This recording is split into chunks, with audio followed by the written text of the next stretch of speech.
वैशाख माह की चौथ माता की कहानी। एक बुढ़िया माई थी, उसका एक बेटा था।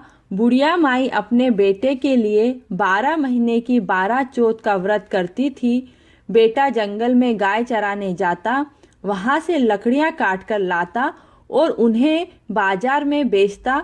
उससे जो पैसे मिलते उससे माँ बेटे अपना गुजर बसर करते। माँ उन लकड़ियों में से थोड़ी लकड़ियां छिपा लेती और उन्हें बेचकर जो पैसे आते उससे चौथ माता के दिन 1 पैसे का गुड़ लाती, 1 पैसे का घी लाती, उसका चूरमा बनाती।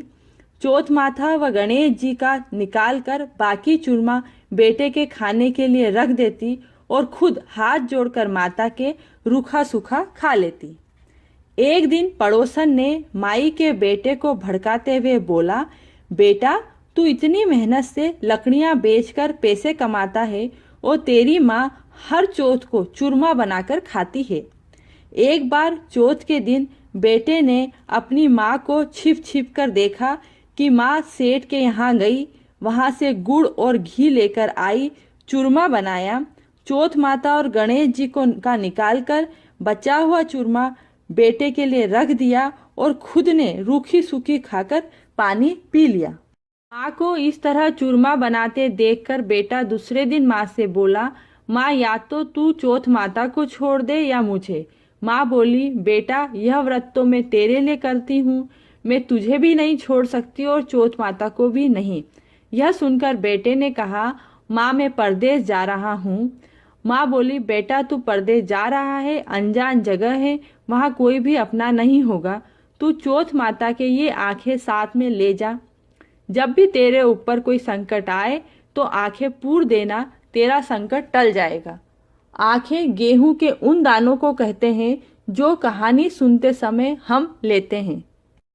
बेटा घर से थोड़ी दूर गया कि एक नदी में पूर आ रही थी।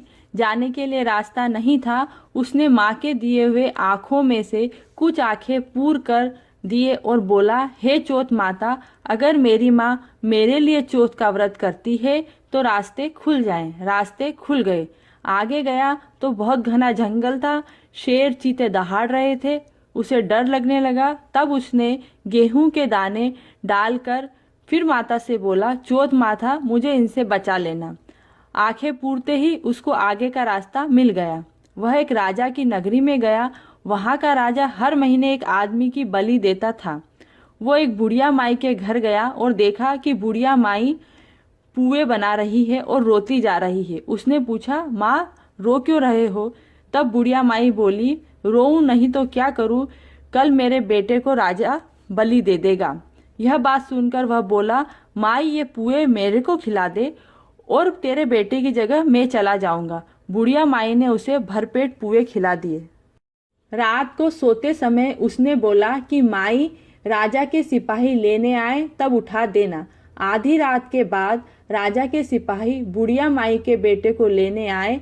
तब बुढ़िया माई ने मन में सोचा, ये पराया पूत है, मर जाएगा तो मेरे ऊपर ही दोष आएगा। इतने में वह खुद उठ गया और जाने लगा और जाते हुए माई से बोला कि मेरा सामान संभाल कर रखना। बुढ़िया ने सोचा, आज तक वहां से कौन वापस आया है।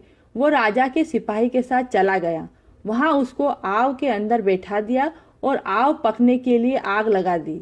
तब उसने आंखें पूर कर बोला, हे चौथ माता, अभी तक तूने दूसरे संकट टाले हैं, वैसे इसको भी टालना। इतने में ही आग पककर तैयार हो गई। 3 दिन बाद आव के पास बच्चे खेल रहे थे। एक कंकर आव के ऊपर आकर लगा तो छन से आवाज आई। यह आवाज सुनकर बच्चे राजा के पास गए और राजा से कहा, आपकी आव पक गई है। राजा को आश्चर्य हुआ कि जो आव 6 महीने में नहीं पकती वो 3 दिन में कैसे पक गई। राजा ने देखने के लिए सिपाही भेजे। देखा सिपाहियों ने कि आव तो पक गई है और वहां पर सोने चांदी के कलश हैं। उनको उतारने लगे तो अंदर से आवाज आई, धीरे, मैं अंदर हूँ। राजा के सिपाही डर गए। उन्हें लगा कि कोई भूत प्रेत तो नहीं है। फिर अंदर से आवाज आई, मैं वही हूँ जिसे तुमने बिठाया था अंदर। अंदर जाकर देखा तो लंबे लंबे ज्वारे उगे थे। पानी का कलश भरा हुआ था। आंखें पूर कर वो बैठा था। राजा के सिपाहियों ने राजा को सारी बात बताई। राजा वहां आया और पूछा कि तुम कैसे बच गए। तब वह बोला कि मेरी माँ मेरे लिए 12 महीने की चौथ का व्रत करती है, उसके प्रभाव से मैं बच गया। राजा बोला, मुझे विश्वास नहीं है। मैं एक काम करता हूँ, तुम्हारे हाथ चेन से बांध देता हूँ, उसके बाद एक घोड़े पर तुझे बिठा देता हूँ। एक घोड़े पर मैं बैठ जाता हूँ। अगर तुम्हारी चेन खुलकर मेरे हाथों में बन जाती है, तब मैं मानूंगा कि चौथ माता कितनी सच्ची है, चमत्कारी है। दोनों घोड़े पर बैठ गए। तब वह आंखें पूर कर बोला, हे चौथ माता, मेरी लाज रख लेना। इतने में चेन खुलकर राजा को बन गई। तब राजा को विश्वास हो गया कि चौथ माता सच्ची है। राजा ने अपनी बेटी का विवाह उसके साथ बड़ी धूमधाम से कर दिया। उसको वहां रहते रहते बहुत दिन हो गए। एक दिन वह अपनी पत्नी से बोला, आज तो मेरे गांव में बिजली चमक रही है। तो पत्नी ने पूछा, आपका गांव भी है? वह बोला, हाँ। पत्नी ने बोला, चलो वहीं चलकर रहेंगे। उन दोनों ने राजा से आज्ञा ली। राजा ने उन दोनों को बहुत सारा धन देकर विदा किया।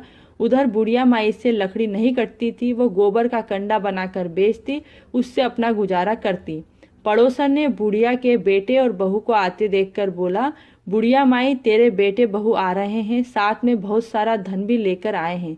बुढ़िया माई ने बोला, मेरे भाग्य में बेटे का सुख कहाँ है? मेरा तो एक ही बेटा है। उसको भी लोगों ने भिड़ाकर दूसरी जगह भेज दिया, पर उसका मन नहीं माना।